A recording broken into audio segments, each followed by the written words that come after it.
We've all gone through our awkward stages in life. Mine lasted longer than most. I'm talking from the start of puberty until the end of freshman year in high school. I went out of my way to try to be friends with the popular kids and made a complete fool out of myself.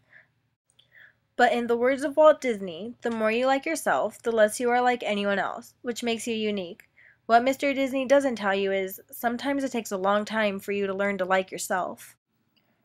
I was the girl with the bushy, unshaped eyebrows. The girl that would tell jokes that I thought were funny and everyone else thought I was weird. I was the teenager who listened to My Chemical Romance and Under Oath because they're badass. But you also would never guess I was into rock unless I had a band tee on. So no, I wasn't cool. Since I grew up in the heart of Thornton, I attended York Middle School.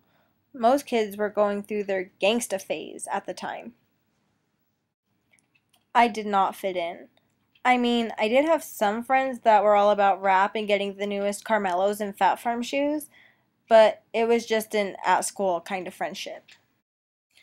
Nevertheless, I got made fun of like most kids did in middle school. I dressed weird and didn't match most days.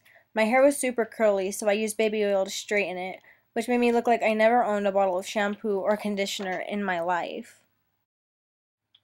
People would make fun of my eyebrows, and one kid even put tweezers in my locker. It's not like I knew how to pluck my eyebrows, so they just kind of sat in my bathroom. But at least it was a gift, right? Clearly, I was not confident in myself at all. I hated giving speeches and presentations. I hated having any attention on me because I felt like if anyone stared at me for too long, they would find even more flaws about me. I seriously lacked self-esteem. I ended up transferring to Thornton High School, not because I got made fun of, but because I wanted a change of scenery. Still, I wasn't very cool, but at least I made friends who liked the same music I did and had some common interests with. I even had a boyfriend who didn't think I was too awfully goofy, but I did feel out of place. Thornton held some beautiful girls, who dressed cute, had nice hair, gray eyebrows, perfect teeth, and had boobs. I was the complete opposite. I had nothing going on for me in the looks department. I just wanted to fit in. I did fit in with all of the skater boys and the emo chicks that I would attend Breathe Carolina and Kill Paradise concerts with, but I wanted to be one of those attractive girls who seemed to have it all. One day at school, I got placed in a group full of boys in my math class. Boys were no issue for me because I already had a boyfriend, but the main reason was because I was not the girl guys went for. We were talking about guy things like cars and sports and cracking jokes. One kid asked me, "Dude, why don't you do your eyebrows? You might look good if they weren't so bushy." All the guys in the group laughed and said it was just a joke, but it wasn't the first time I was told that. I knew they were serious. It hurt my feelings. I was always the joke.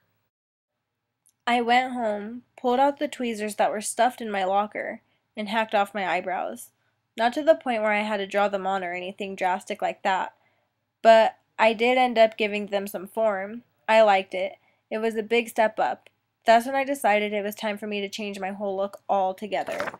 I didn't go on a mad shopping spree and buy new clothes, and I didn't go out and get my hair colored. Nothing extreme. I turned to YouTube. I watched tutorials on how girls did their makeup and how they straightened their hair to get it looking pretty. I took notes and applied them to myself. I was finally looking the way I always wanted to. My hair didn't look greasy anymore. My eyebrows looked decent for once, and I actually took my time picking out an outfit to wear to school in hopes that it would look just as good. I have never been so nervous in my life than I was that day when my mom dropped me off at school. I wondered if people would notice. Would I get compliments? People noticed. Not like in the movies where everyone turns and their mouths drop and my hair is blowing in the wind from the hallway. Some girls in my class complimented the way I had applied my mascara and eyeshadow. I got questions why I did my eyebrows, and one kid asked me what shampoo I decided to buy. I didn't take offense to it though. People were noticing me. Then I went to math class. Mr. Eyebrow Insulter started off our conversation with, "Man, you really took that to heart, huh?" I should have expected that. One day my eyebrows look like caterpillars, and the next day, after he insults me, they transform into something cuter. It was obviously I did take it to heart. I just stood silent. What did I have to justify to him anyways? For the rest of the school year, I ended up buying clothes that would make cute outfits so I wouldn't dress so weird. I ended up making friends with girls who I never thought I would be friends with. I was gaining confidence. I was learning to like myself.